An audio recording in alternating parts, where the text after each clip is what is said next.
these are your stretches for internal, external rotation, for your adductors, for your straddles, and those are the advanced stretches. So what you want to try and do is make sure that you feel comfortable with the more intermediate and beginner version. If you haven't done the previous videos beforehand, try and make sure.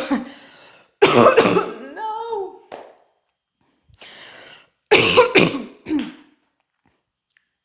These are your advanced stretches for ER, internal, external rotation.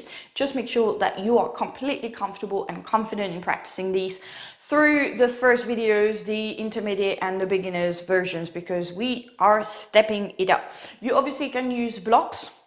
I'm currently traveling, so I do not have blocks, but you can also use a yoga strap or an elastic band, a resistance band, okay? So first exercise is your half straddle.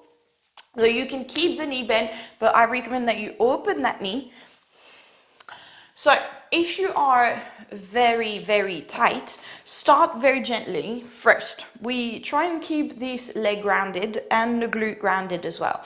As we slide the hand, so this is my left leg, this is my right leg, I slide my left hand along my left leg and I try and open my body, so I activate into a little bit of a twist here.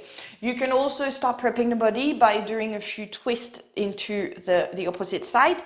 But we take a little twist here, so I activate my hand in order for it to open my chest towards the ceiling.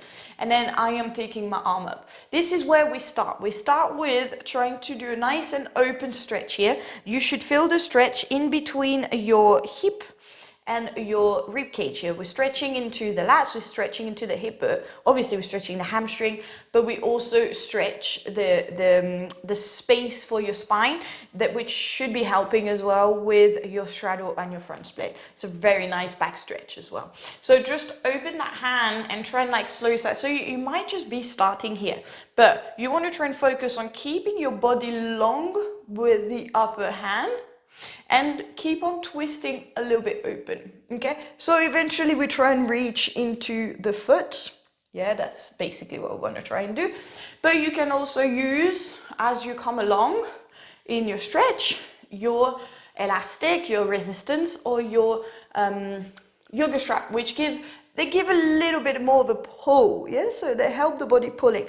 Now, what we try and not do is have the shoulders shrugged up. We try and keep opening through the chest and we pull down, okay? So whether you have the strap or not, whether you're opening or not, even when I'm reaching through my hand here, I am actively pushing. If you are able to reach through the hand, you can also shift the hand forward or hold onto your knee in order to open the stretch and the twist a little bit more. So you want to do this on one side and then doing on the other. So this is, remember, this is a stretch, so you should have done it with activation and with a full workout or something beforehand, yeah, because those stretches are quite strong, so you want to make sure that your hips are really warmed up, yes, at least for a half-hour workout, half-hour hard practice. So one of the videos of activations, they can be sufficient, but they're not sufficient enough to be able to go into this deeper stretch. I really recommend that you do this after a workout or after a bit more of a deeper practice, because the second stretch that we are going to do is the straddle stretch. This is where you might be needing your blocks. Where you need your blocks or stool or chair, I literally do not mind, because you want to not do this.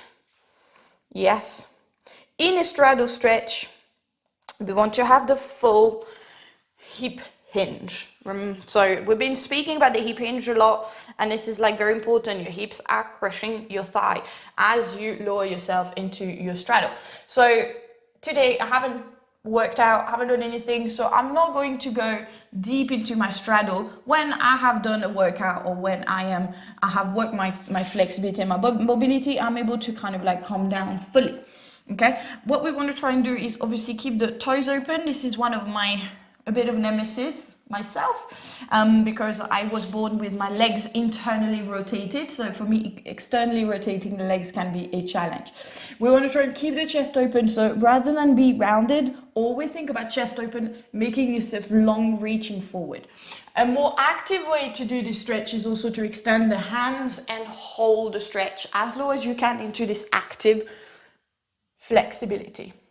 Okay, and if you want to open more into your adductors, then do some wall exercises as well, where you are getting those legs against the wall. You try and come like as close to the wall as possible, and you reach your hands up and try and get that chest to touch the wall. So there are different options for you, yes. And the last exercise will be your splits, so front splits. Okay, so there are several options. If you did the previous video, you have worked on half splits, yes. So your half splits are where we keep the knees bent and so on. Okay, and the full splits is also when you can keep your hands, keep sliding, hold.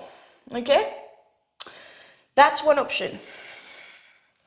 There is another option as well, is to try and come onto a harder surface, so you have a bit more, you don't slide so much, and you try and come more into an active split. Me, I have zero opening. I actually need to do more with my hands on the floor, okay? But just give it a try. What I quite like as well is having one foot on the wall, and then I ask someone to hold my other foot so I do not slide, and then we keep opening a little bit more further and further, so I'm feeling secure, yes? So feeling secure in a way where you would have something to block you here, and you have something to block your other foot, and you go nice and slowly into your stretches, okay? So please be really mindful when you practice those, because again, they are the advanced stretches. But practice safely, and I hope you enjoy it. Bye.